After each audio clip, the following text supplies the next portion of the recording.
все мы, россияне, такие нуждаемся вот в кнуте. Неспособность россиян мыслить, думать, благоустраивать свою страну. Поздно отменили крепостное право. История определяет то, как мы сегодня живем. Дети рабов становятся рабами. Выбора нет. Слабые сигналы в поисках ответа через все свои каналы. Но ответов нет, в чем причина, ты не знаешь. Ответы где-то рядом, если в тишине ты слышишь слабые сигналы. Привет! Ты на канале Игоря Рыбакова. И сегодня будем говорить о рабстве, о современном рабстве. Как говорится, если ты думаешь, что ты свободен, то это тебе только кажется. И правда же, это величайшее изобретение человечества, когда раб не знает, что он раб. Тогда он избежать не может.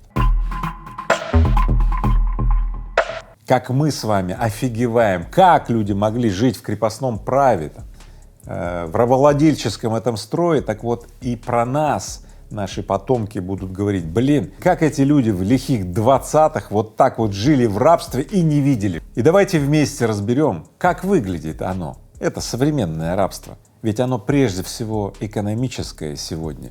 Никто вас не лишает свободы, но вы как будто бы на привязи, как будто бы вы себе не принадлежите. Давайте разберем это вместе. Первый признак рабства — это жить от зарплаты до зарплаты. Но если твоей зарплаты тебе хватает лишь купить что-то там поесть, где-то там оплатить свое проживание и, может, какую-то одежонку купить, то ты живешь как вот такой вот современный раб. Ну, ты за пайку работаешь, тут тебе дают пайку, чтобы ты не сдох с голода, не умер от холода и так далее, и все, и тебя все устраивает. И ты не бежишь никуда, ты остаешься в том же месте, где ты продолжаешь работать за паек. Второй признак — отсутствие резервов. То есть ты всего боишься, ты боишься потерять работу, ты боишься заболеть, ведь оплачивать эти бесконечные счета в больнице тебе нечем. Ты всего боишься, ты дрожишь, у тебя нет резервов и никогда их не будут, потому что рабам специально паек сокращают так, чтобы резерв не появлялся, чтобы раб всегда жил в страхе. Третий признак — у тебя нет времени на обучение, образование, на повышение квалификации, ты все время занят, у тебя всегда вторая смена, подработка, тебе нужно еще где-то работать, чтобы свести концы с концами. Это явный признак того, что ты никогда не выберешься из этой петли. Четвертый признак — любая возникающая ситуация толкает тебя на то, чтобы занять у кого-то бабки. То у знакомых, то у друзей, они, правда, уже не дают давно, то в каких-то микрофинансовых организациях под дикий процент. Тебе постоянно нужны бабки, чтобы рефинансировать ранее взятые кредиты и так далее. Пятый признак рабства, который вытекает из четвертого. Если твои расходы на обслуживание займов, кредитов превышают 40% твоих доходов. Но это просто критическая форма зависимости. Банки даже не дают кредиты вроде как тем, у кого более 50%, но люди каким-то образом умудряются обмануть банки, а тем самым затягивают себе удавку на шее конкретно.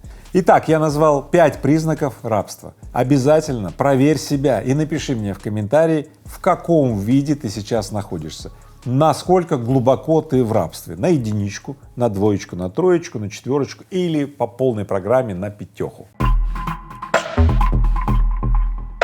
Я вас поздравляю, если вы не попали в понятие, что вы в рабстве при предыдущем опросе. Однако есть еще и ментальное рабство. Давайте об этом поподробнее. Итак, первый признак ментального рабства — это иллюзия, что выбора нет.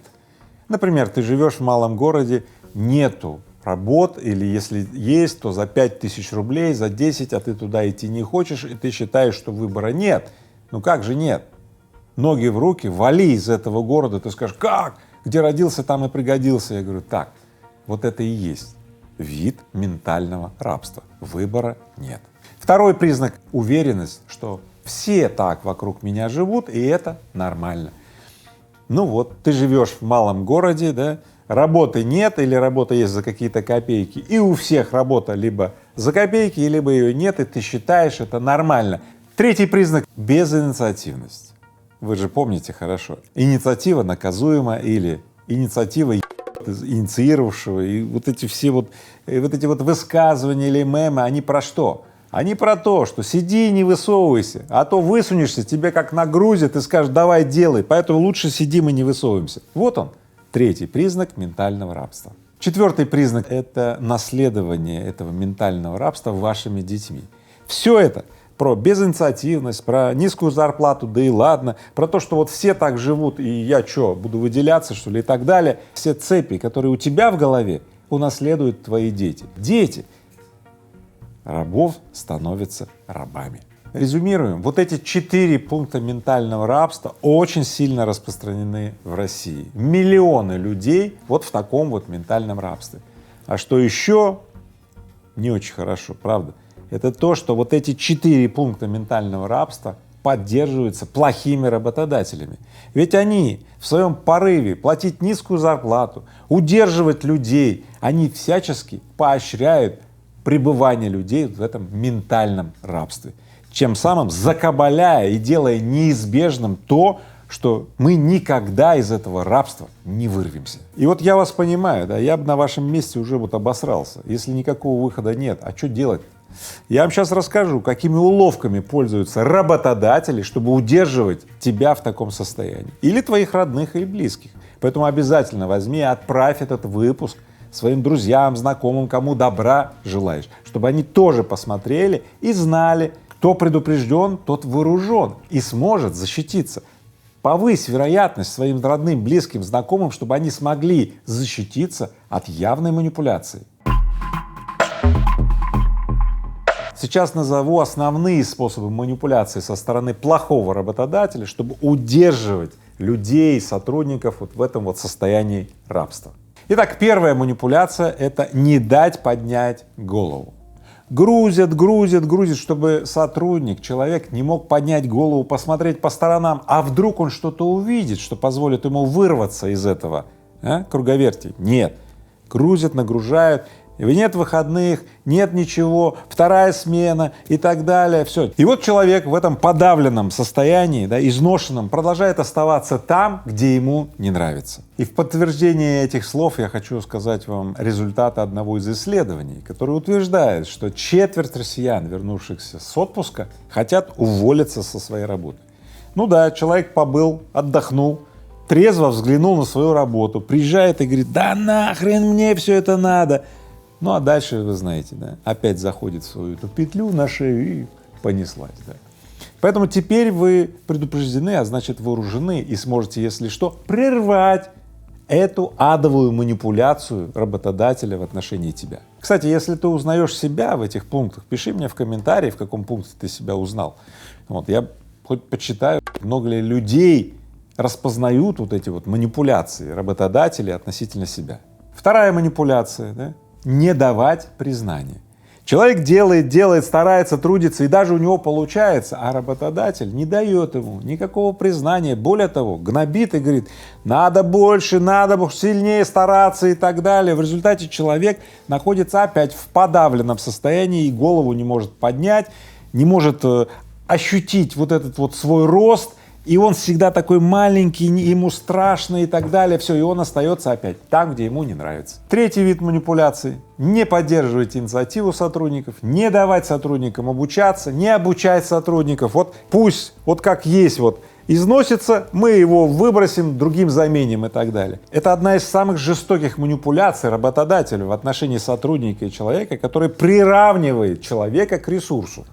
Использовали ресурс, износился, все, выкинули, другой человеческий ресурс возьмем, все. Я не могу оценить, сколько плохих работодателей, сколько хороших, но я вам так скажу: хороших работодателей хватает. Хороший работодатель, наоборот, заинтересован в инициативности сотрудника, в обучении, в высокой производительности труда сотрудника и так далее. Поэтому, если ты узнал, что твой работодатель манипулирует в отношении тебя, пошли его нахрен, да, и найди себе хорошего работодателя. Или, внимание, сам стань только хорошим работодателем. Вот так. Больше всего меня, конечно, вот что раздражает. Некоторые деятели, да, такие историки, там, да, политики, которые начинают говорить, что да, в России безинициативные люди вот такие, потому что поздно отменили крепостное право, и вот все мы, россияне, такие нуждаемся вот в кнуте, да, вот в таком помещике, в таком вот да, Карабаси-Барабаси, который нам говорит, что делать, и еще кнутом хлестает. Ребят, это полная фигня. В Америке отменили там закон о рабстве примерно в то же самое время, как и в России, про крепостное право. Полная фигня, это просто очередные уловки вот тех самых манипуляторов, которые хотят возвести вот это вот рабство и возможность эксплуатировать другого человека, платить ему какие-то гроши, да, возвести это в некое вот в нормальность, в социальную нормальность. Я категорически против этого. И когда ты видишь кого-то, кто начинает тебе впаривать, что, мол, история определяет то, как мы сегодня живем, и кто-то тебе говорит, что у тебя на роду написано вот так жить, и теперь ты так живешь, пошлите его подальше. Еще раз говорю, Южная Корея, крестьяне, которые выращивали рис, у них ни хрена не было, и японцы их там постоянно вот завоевывали, и все дела, сейчас очень развитая нация. Вы знаете, почему? По качану! Взяли волю в руки, длинную волю, да, построили промышленность, да, лучшее судостроение, лучшая микроэлектроника и так далее, и все. Поэтому история не определяет, как будет жить общество. Как будет жить общество, определяют люди, которые решат, что мы будем, сука, жить вот так. Понятно? Поэтому если вы встретитесь с очередным манипулятором, который вам будет втулять про какое-то там крепостное право, про неспособность россиян мыслить, думать, благоустраивать свою страну, пошлите его подальше. Все. И напишите мне, если вы со мной согласны. А теперь смотрите. Первая часть выпуска кому-то показалась как бальзам на душу. Ну вот, нашелся тот, кто нас поработил, да, кто нас доминирует, да, вот мы такие вот хорошие, а он нас доминировал и все такое. Я вас расстрою. Нет. Если вы считаете, что кто-то вас отдоминировал, подавил и так далее, да, значит, вы не способны брать ответственность за свою жизнь, за то, как вы тратите свое жизненное время в свои руки. Вот и все.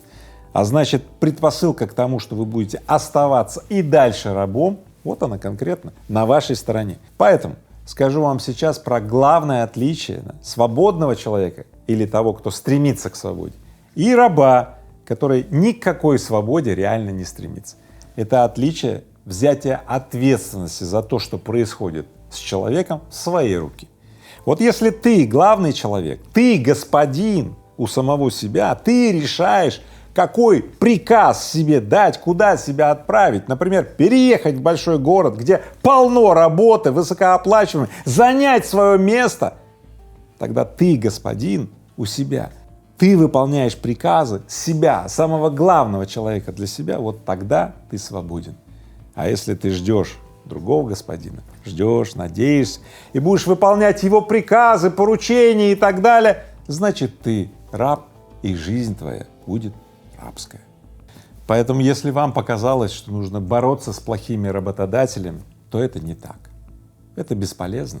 Придут другие и займут их место. Нужно прокачивать свою внутреннюю свободу, свое представление о себе, что ты главный человек у себя, и ты решаешь, как ты распорядишься своим умом, телом и сердцем. Получишь ли ты дополнительное образование, квалификацию, компетенцию, которая тебе позволит увеличить твой доход, или ты отправишься в какую-нибудь чертову пятерочку на вторую смену и будешь сжечь свое время, живое время жизни своей вот в это вот рабское, вот это вот все. Куда ты отправишься после этого выпуска? Я всегда говорю о двух компетенциях. Навык генерации защит от злоупотребления властью, манипуляцией и контролем. И сегодня я в выпуске подробно рассказал, как видеть манипуляцию, как препятствовать ей и как развить в себе, прокачивать в себе способность брать ответственность за свою жизнь в свои руки. И я говорю о второй компетенции, очень важной для жизни. Навык генерации свобод, навык замысливать что-либо и добиваться замысленное с помощью имеющегося. Не с помощью того, что вам даст какой-то там господин, начальник и так далее. Нет! С помощью того, что вы создадите сами из своего тела, ума и сердца. Используйте свое тело, ум и сердце так, чтобы вам нравилось, что с вами происходит. Перестаньте изнашивать себя во вторую смену в какой-нибудь пятерочке или в магните. Потратьте это время на образование, которое принесет вам повышенный доход, вашу способность быть человеком и жить достойной жизни. Я вам буду в этом помогать. И давайте вместе размножать хорошее. Пусть плохому места просто не останется. Начни с себя, никого не вини. Начни с себя, и ты изменишь мир.